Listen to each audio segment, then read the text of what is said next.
رابعہ بصری رحمت اللہ علیہ کو دنیا سے گئے ہوئے 1200 سال ہو چکے ہیں، لیکن ان کا نام آج بھی زندہ ہے، رابعہ بصری۔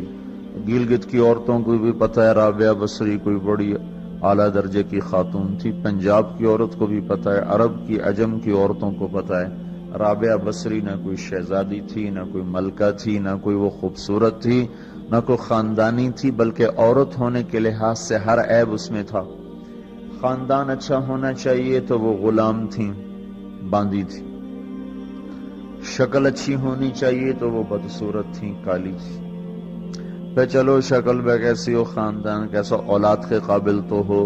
رابعہ بصری اولاد کے قابل بھی نہیں تھی، بانج اس کو کہتے ہیں، جو عورت اولاد کے قابل نہ ہو اس کو اردو میں بانج کہتے ہیں، عربی میں عقیم کہتے ہیں۔ آپ کی زبان میں بھی کچھ کہتے ہوں گے، ہیں؟ شونی تھی۔ تو اب بتاؤ، عورت ہونے کے لحاظ سے کوئی چیز ہے؟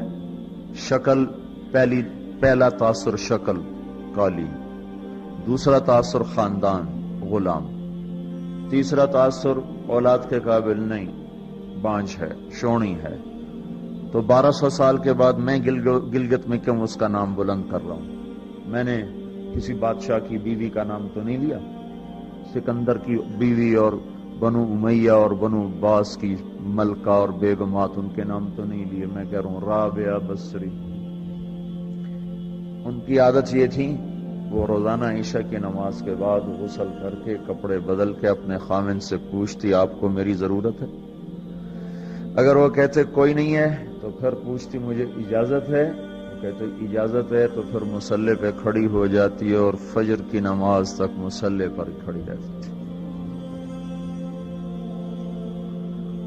ان کا خاوند جلدی فوت ہو گیا، جوانی میں ہی بیوہ ہو گئی۔ تو حسن بصری بصرہ کے امام، کیا سارے مسلمانوں کے امام تھے، وہ خود آئے، خود چل کے آئے کہ میں آپ سے شادی کرنا چاہتا ہوں۔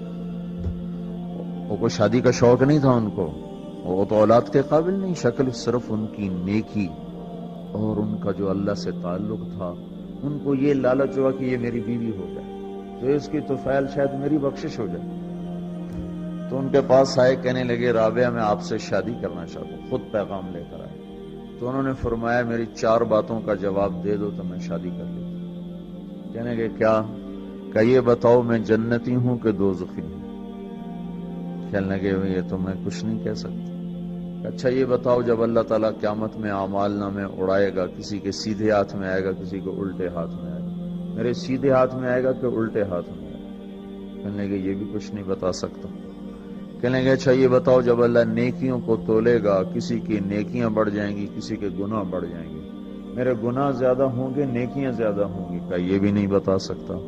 کہ اچھا یہ بتاؤ جب لوگ پل صراط سے گزریں گے، کوئی پار نکل جائیں گے، کوئی نیچے گر جائیں گے، تو میں پار نکلوں گی کہ دوزخ میں گروں گی؟ کہنے لگے یہ بھی میں نہیں بتا سکتا۔ تو پھر فرمایا اچھا جاؤ مجھے تیاری کرنے دو، مجھے ان 4 باتوں کی تیاری کرنی ہے، میرے پاس شادی کے لیے وقت کوئی نہیں ہے۔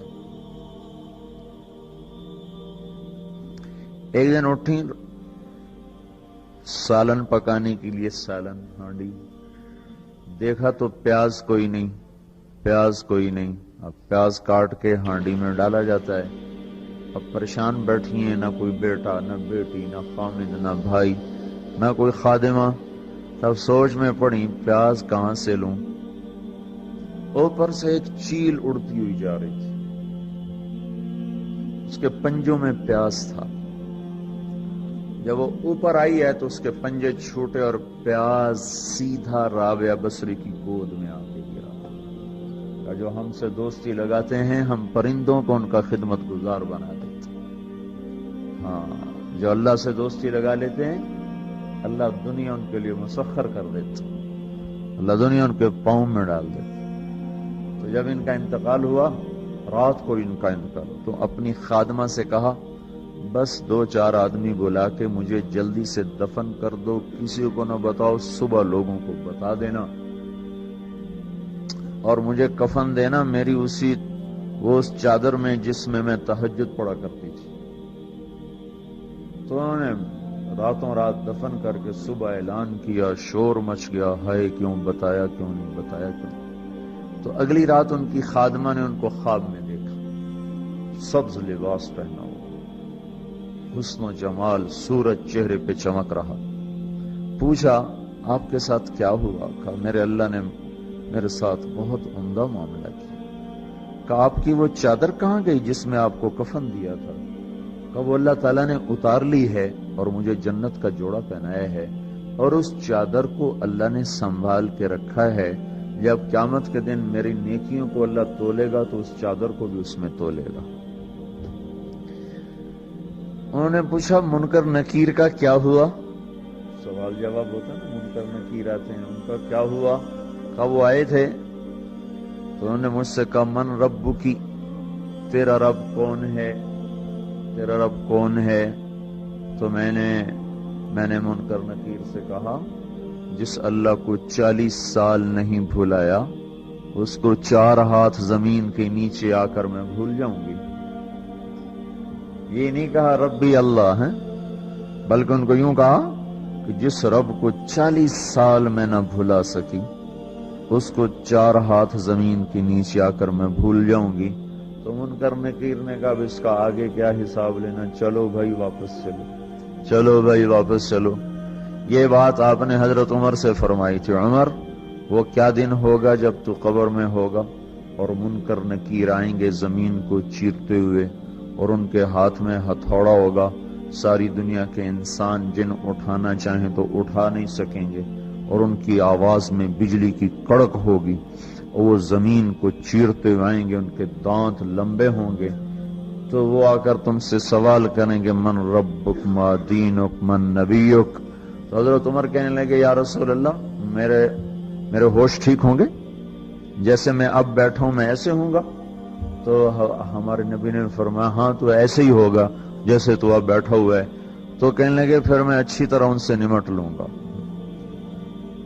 تو جبریل آئے، کہنے لگے یا رسول اللہ ہم دیکھ رہے ہیں آگے کہ عمر کو جب قبر میں ڈالا جائے گا اور آ کر منکر نکیر ان سے سوال کریں کہ من ربک، تو یہ کہیں گے ربی اللہ فمن ربکما، میرا رب تو اللہ ہے، تم بتاؤ تمہارا رب کون ہے؟